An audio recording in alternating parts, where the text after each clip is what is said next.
She thinks she's hiding. She really does. Boop, boop.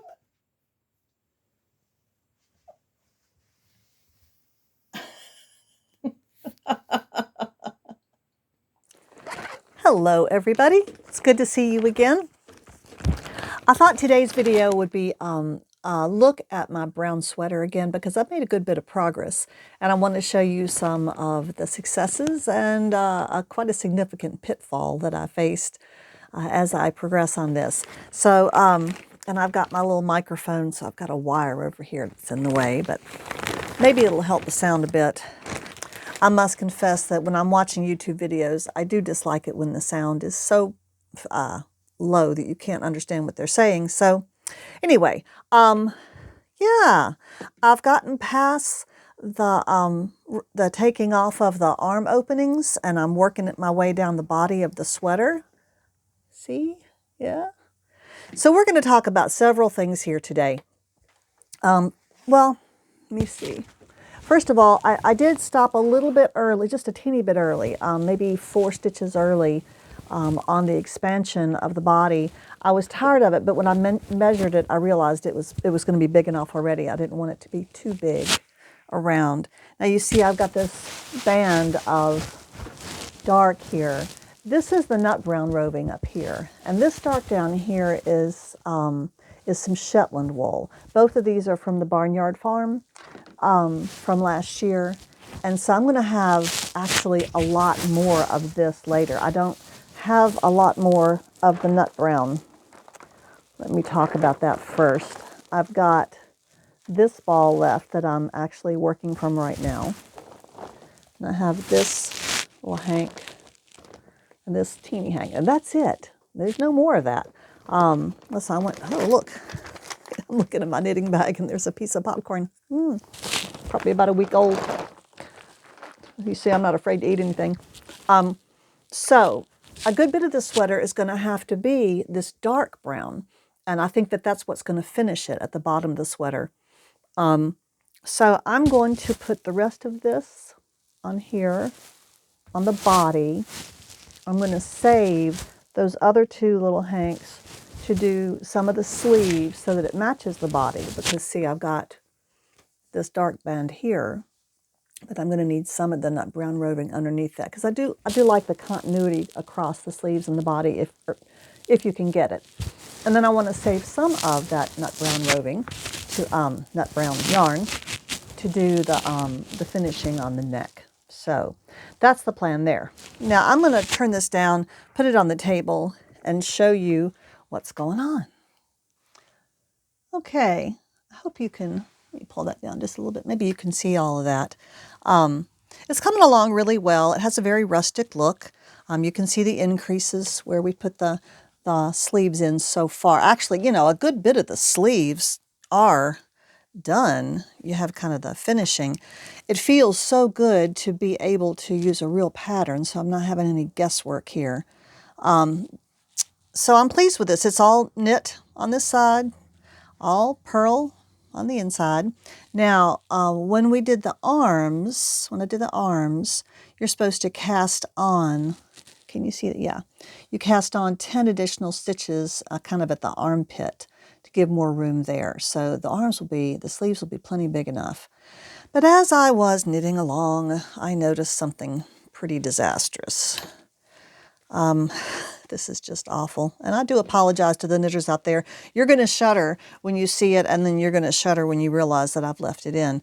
After I got done adding, increasing here and casting on 10 extra stitches, when I kept going, I got it backwards. And so I ended up with purl stitches on the outside, a nice long stretch of them. They sit right underneath this brown band. But yes, do I think they would be noticeable? Yes, I do. As I was going along and I noticed it in my horror, I considered it, but was I willing to pull it all out and go back? And I wasn't very far beyond that, but I was not, mostly because it would have probably involved, I'm not sure, I wasn't sure, but it might have involved putting at least one or maybe both sleeves back on. Probably not this one, but what if I had to put this one back on? And I'm not one of those people that is very confident at pulling out knitting and putting it back on. I have friends who are. It really goes well with this kind of wool because this yarn is so sticky, this real wool, that the stitches, if you pull your needle out, they just sit there waiting for you to put it back in. But, yeah, the long and short of it is, no, I didn't go back and reknit that. Now, some of you are going to say, it's not too late, Mary Catherine. It's not too late. And I'm like, well, I don't know. So I think, okay, now plug your ears if you like perfect knitting. Because the only way to deal with something like that is to incorporate it as part of your pattern. So what I think I will do, probably just on the back of the sweater, is to put more just little short patches of purl across the knit. Now, I know I did it again. Where did it go? Oh, I guess it's right there. I just did it. So I'm just going to, I think I did about 12 stitches there. And then I'll wait about an inch or so, and I might put another little line here in the middle. I may have just like 6 or 7 of them. It's better to have an odd number, I think, for some kind of pattern like that. And then anybody looking at the back of the sweater will go, oh, yeah, and they won't think about it. If they just see one, they'll be like, ooh, that was a bad mistake. If they see 7, they'll go, oh, that's an interesting pattern. Now, I may not do any of them on the front. We'll have to see how it looks as I go. And I mean, oh, I don't know. I was about to say if it looks truly horrific, I could still pull it out and go back. But, if I wasn't going to pull it out when I was only about 4 rows beyond that, I'm probably not going to do it now. So there's my true confession. And I am not a great knitter. I don't knit. I do knit a good bit, but I'm not a great knitter. But I think it'll be fine. This will be just like that colorful one that I've got, the other one that's so pink and blue and stuff. I'll just wear it around the house and wear it on the farm. This one won't be quite so shockingly colorful, and so I think I might be able to get by with wearing it elsewhere. I do sometimes wear that colorful sweater to the grocery store or hospice, and I don't get any, whispers behind hands or strange looks, which is nice. Okay, so as far as yarn going onward in this project, since it's obvious I'm running out, I thought I would show you what I'm going to be working with and explain why this project is going to take longer than I would have hoped. That's because here's the rest of my yarn for the sweater. It is still in straight off the sheep condition, as in this is just a dirty fleece. And I haven't looked at this in a long time. Yes, I do keep this in plastic in my studio. No, I've not had any trouble with moths. No, it doesn't really smell bad, not that I notice. It is gorgeous fleece. It is dirty and some of it has a good bit of VM. This is not a bad patch here. Maybe I should start with that.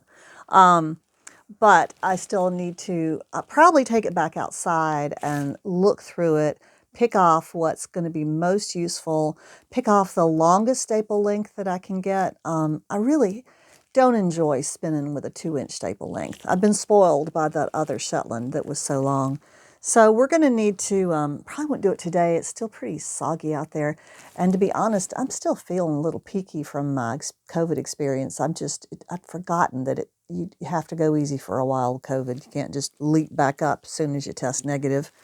You have to take it easy. Yeah, I mean, there's some short staple length in here that I truly want to avoid. And they're not half cuts, second cuts. They're just short. So that's where the rest of my yarn is coming from. And it has to be sorted. It has to be washed and dried. It has to be coned into rollags. And then I have to spin it and ply it. And then I can knit with it. So this will be a sweater for next fall. That's just how it's going to have to be, which is fine. It's now early March, and it's almost, we're getting to the point where it's too warm for a sweater, and I'll just have to do this one. Not really. I guess I could wear a sweater like, even a wool sweater another month. But this will be for next fall. And so that's the update on the sweater. Yeah, see, look at, I fell in love with this fleece when I saw it. The underside is a very deep, dark chocolate, the cut side. And the outside of it has that beautiful. I just sat and stared at it and had to have it, even though the other one was kind of better for spinning. Okay, well, the other thing I've been doing this week is painting for my friend who lives up in Washington State. She's ordered so many of my cards. Hello, friend, if you're watching. And I'm painting the last one today. So here's a little assortment of the cards that I painted for her. She kind of had special requests of what she likes and how she uses them as gifts. I've also been doing a little bit more natural dyeing.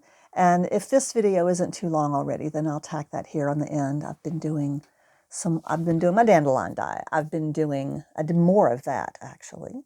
And then I did some lichen dye, which turned out very different from last time. It wasn't that bright orangey yellow. It was more of a subdued goldy. It was really, I think I like it better. And then I did some avocado dye and added some iron water. And yeah, that turned out to be just an interesting steely gray. There wasn't a lot of avocado left in there. So you never know what you're going to get with these natural dyes. Hello, it's me again. Well, before you all freak out and get very alarmed, my little flock of viewers out there, I want to assure you that I did not take what my knitting friend calls the nuclear option, which means pulling out the whole sweater back to my mistake. And I am going to fix it. And she taught me how to do it. Well, she told me how to do it. And I know enough about knitting that I was able to come home and actually implement this. And my friend that I'm talking about, her name is Pam, and she owns, what's the name of it? The Wayward Fiber Studio in the nearby town that I went to see her today. Oh, she's the one that makes the beautiful bats. And so since I used up all of the beautiful red bats before, she made me more bats. She made me more bats. Look at that. Aren't they gorgeous? I like these even better than the other ones. Ah, they've got some orange in there. She used up all the rest of her orange and red. And there's a little teeny bit of like purple maybe in there, not much. Mostly oranges, reds, and golds. A little teeny bit of blue. Isn't that beautiful? This is all Corriedale. That's what she said. And the white that I bought from her was Romney, but I haven't spun that yet. But this is Corriedale. Okay, so more beautiful bats to work with so I can do my second bobbin. And then the other thing I'm doing is, this. Oh my goodness. This is some old alpaca of mine. And after you've been handling wool, and I love wool, but then I'm sorry, I've got some underneath my camera stand. But then if you pick some alpaca up, it's just like, oh, it's so soft. I want to spin up all my alpaca and dye it and make something that I wear really close to my face. Okay, so repairing the mistake on my sweater. I showed you what it was. It was a row of purl stitches. Well, about, I don't know, 20, 25 purl stitches. Sitting in a whole field of knit stitches. And what she told me to do, of course, and I know some of you already know this, is you don't have to pull it all out. You just work until you get underneath where that mistake is, and you let go. You drop that stitch and you pull it out till you get back to the mistake, and you reverse it, and then you go back with a crochet hook. I've done this kind of thing before, and why it didn't, I don't know. It just didn't occur to me. Okay, so let's take a second to look down at the sweater, and I'll demonstrate one or two so that you can see what I'm talking about, and then we'll be done with this video. Okay, now I am filming this in the late afternoon, and the light is not great. So I hope, and there's a shadow on there, but I hope you can see here, this was a whole row of purl stitches that went all the way over here. And I've already fixed all of them along here and turned them back into knit stitches. And all I have left are these. How many is that? Let me see. Let me see. 1, 2, 3, maybe 5. So it does help to have little stoppers on your needles to keep you from dropping any more than you want to drop. So I'm going to drop the next stitch. Now I need to not look through the camera. Okay, and then I'm just going to, now this is very sticky yarn, so you actually have to force it to pull the stitch out. See how I'm pulling the stitches out as I go down? Now, this is the knit side of the work, and so the back, see the back of it is pulling through the front, okay? So the loop here is on the front, see that loop right there? And this was through there, and then this loop pulls through the next one. And this is how these rows of stitches are constructed, okay? And you see how they're all pulling through the back until we get to this one, and then this one pulls. That's the mistake. It was going the wrong way. So we want it to come back through the front. Now I got to get my crochet hook. Okay, so here's the bottom loop, and I just want to grab the next one up and pull it through, and I'm going to go up the ladder and grab the next one above and pull it through. Did I get that one already? Yes. No. Yes. Now that one I did not get the whole thing. This is why a crochet hook is so essential.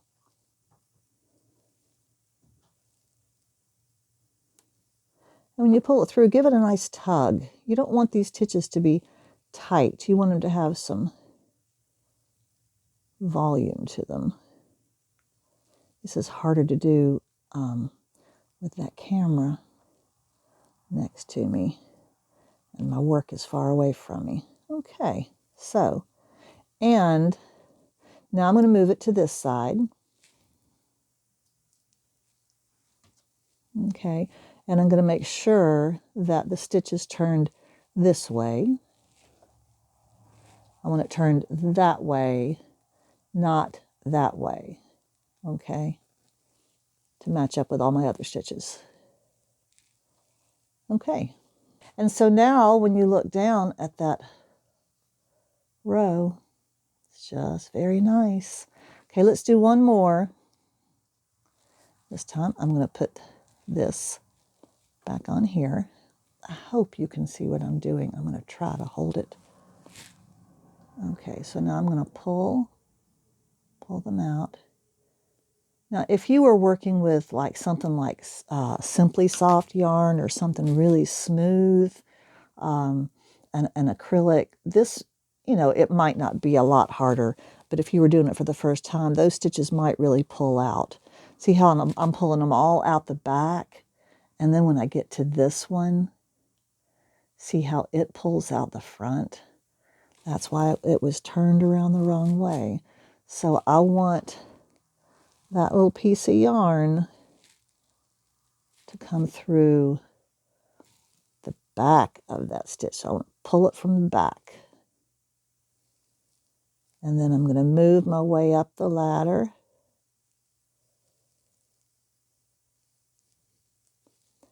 You know, if I had the camera on my forehead, this would be so much easier. I'm peering around behind the camera, and I think I'm still doing a rotten job of filming this.